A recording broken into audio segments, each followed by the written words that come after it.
And I'll let you guys read the rest of the book, because, you know.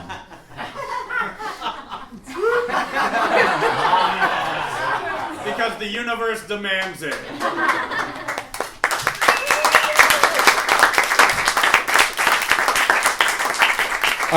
So I guess I'll open it up to questions if anybody has any. Anybody? Will there be an audiobook version? Man, I've thought about it. I have no idea.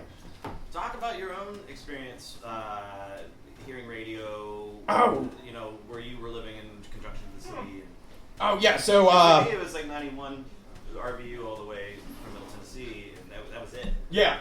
So I was lucky enough to grow up in a phenomenal radio market. I grew up, like when I mentioned that like Jonathan grew up in a cultural void outside of 128, that's where I'm from. I grew up in like a shitty little swamp hole north of the city. The sort of place that thinks it's too fancy for its Walmart, and but you know couldn't attract another retailer to save its life. It's you know, it's a shitty place. We never had a bookstore. We had a record store named Laser Music, but they went out of business because it was like me and my buddy Jeff, and we were paying their rent by going through their dollar bin. They eventually started selling like robot models, because that, I guess it was the 90s, and that seemed like a good business idea. Anyways, God bless Laser Music, Skip wherever you are. But so, you know, I listened to the radio a ton. It was, you know, what was available. You know, my mom wanted to like limit the TV I consumed, and you know. So I basically all I had for like inputs when I wasn't sneaking in MTV was college radio, and we had WMBR, MIT station, which is still amazing. We had WZBC over in Boston, at Boston College.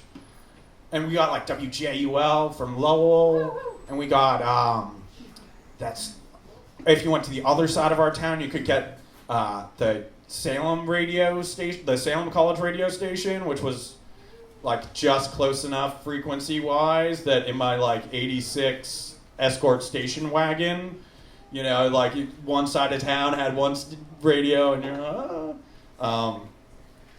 And you know, there was nothing to do but drive around and listen to the radio and, you know, go record shopping. I was lucky enough that, like, you know, when I was 13, we got a Newbury Comics, you know, 3 towns over, and, you know, like, you could get, like, Black Flag shirts and shit, man. That was major. Did you call it bone cruising back then? Well, the bone cruising came a little bit later. That's a whole nother story. But, yeah, I mean, like, driving around smoking weed, listening to the radio, that was really all there was to do. But like, we also had like really great commercial stations at the same time. Like BCN was having its like renaissance. There was this like 24-month span where they were like, nah, we're gonna be hipper than WFNX.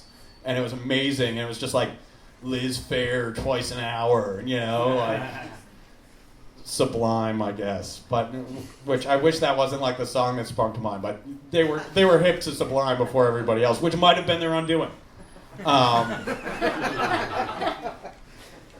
And so, you know, just as like a dude that loves, you know, like listening to the local shows on Sunday night after my parents had gone to bed, and you know, like wanting an excuse to talk to the guys at the record store, you know, just being like, are there local bands here?